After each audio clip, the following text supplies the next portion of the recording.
Hello and welcome back to the Everywhere We Go YouTube channel.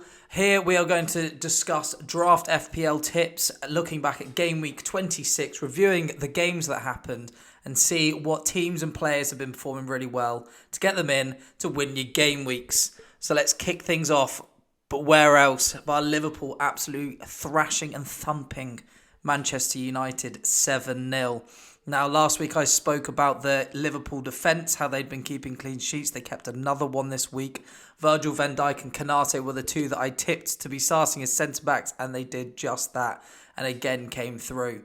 But I want to talk about, obviously, the front three that was undeniably amazing this game week. All of them getting two. That is Gakpo down the middle, Nunez off the left, and Mo Salah off the right. They were electric against Manchester United. They could do nothing to stop them. And it was really nice to see Bobby Firmino obviously announcing that he's going to leave Liverpool at the end of the season, getting a goal as well. I think that really rounded off a perfect day in Merseyside for them. I mean, there's nothing else that I can really add to this apart from look at this team. I think this is the best Liverpool team that is going out there. I liked the Fabinho, Henderson and Harvey Elliott in the midfield. Harvey Elliott would be the one that I'd look to get in out of them. But obviously, it was a phenomenal performance. Manchester United, I should say, I am not worried about those assets at all. I think they should bounce back from this. They can just see it as a blip and just move on, really. Move on from this result. The next team I want to talk about is Brighton and Hove Albion, who beat West Ham 4-0. And what really needs to be spoken about is the goal-scoring form of Brighton. In the last 10 games, they have scored 21 goals, and only Manchester City have done better than that with 21. So you're looking at the attacking players here. Obviously, Matoma has been unbelievable this season. We've got Solly March on the other side. Ferguson's come in down the middle, been fantastic. Even Welbeck. I mean, Welbeck went and got I think it was the fourth goal in this. He's also one that I wouldn't even shy away from if you're really, really looking for a third choice striker. Get him in because it looks like he's going to be coming off the bench and against tired defenders. And the creative ability of the man Pascal Gross, who has an expected assist of 6.7 this season. I think he's only got 4 or 5 assists so far. But it also needs to be noted that Alexis McAllister on penalties has been unbelievable and has got 6 goals this season, which I think is their joint second highest goal scorer behind Trossard, who's not even there anymore. But yeah, Brighton, another team, another clean sheet for them as well. Not going to talk about their defence this video. But yeah, the attackers for Brighton, I definitely look to trade for them. Or if somehow they are still available, I feel like McAllister, I should say, the World Cup winner, obviously came back from the World Cup, had a massive hype about him, has really sort of not lived up in a fancy sense at least to that. But has come back and obviously on penalties. So he may be the one out of them that's kicking about and Danny Wells. But if you can get any of the others, obviously Matoma's the big one you'd want to get in. Definitely trade for them. Right, the next one. This is going to be talking about Mikel Arteta. Obviously, I've got Reece Nelson on the screen, but I think 3 of the key men that I want to talk about this are Reece Nelson on the left in this photo, Emile Smith-Rowe, and on the right, Ben White. Obviously, Smith-Rowe came in, got an assist. Will will be very happy because he always talks about Emile Smith-Rowe, loves him. The Croydon De Bruyne. And then Reece Nelson, I mean, let's just talk about Mikel Arteta here, just really bringing out a man who's not been involved at all this season, let's be honest, but throws him on, just somehow knew he'd be the man for the job, and he was.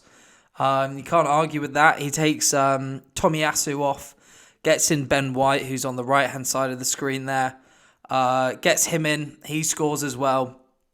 I mean, they came back from 2-0 down. Just everything about this Arsenal team is unbelievably impressive. And I mean, I think the one question mark a lot of people had about them for the season, if they were going to beat City off for the title, was going to be What about their squad depth? Now, obviously, you look at the City bench and what they have week in, week out, and you would take that every day of the week. But Mikel Arteta somehow has brought in, Reece Nelson off the bench and gone and got a goal. Would I be suggesting to getting him in? Absolutely not. I think we all know who is starting for Arsenal these days. And even the fringe players, Martinelli and Trossard seem to be switching about and things like that.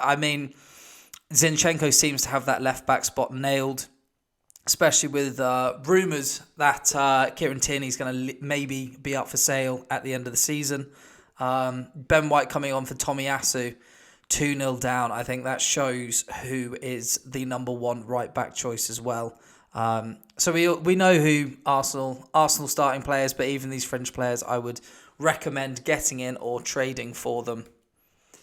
And the last team I want to talk about is Wolverhampton Wanderers, who got a 1-0 win against Spurs. I want to talk about their defence. Obviously, Craig Dawson, my man. I love him to bits. Been an oddball twice already this season for me. But the back line seems to be Craig Dawson, Kilman, Semedo. And then, normally they've been playing Bueno, but in this game they played Johnny for the 1-0 win against Spurs. But it should be noted that they've had 3 clean sheets in their last 4 at home. So this is only at home. And I like my at-home stats for teams where you can get players in and play them at home for their fixtures. And Wolves' home fixtures for the rest of the season are absolutely delightful. They have Leeds, Chelsea, Brentford, Palace, Villa, Everton. Now, out of that, I can easily see 4, maybe even 5 clean sheets. Out of that, remaining 6 games? It could come in clutch for you, coming right down to squeaky bum time in the season that it is now. For those of you that are vying for the top spots, and you obviously trade priority is very high to keep the squad fresh. And if you get any injuries, but you can't pick up these big players from the bigger teams, maybe look at someone like a Nelson Semedo, Kilman, Dawson. They get the clean sheets. They chip in occasionally with the goal, especially Dawson in particular there. So I definitely look at them. But yeah, that's it for this week, guys. If you like the video, give it a like, comment some feedback. Please let me know how you found it. And of course, subscribe if you want to see more. And as always, win your game weeks.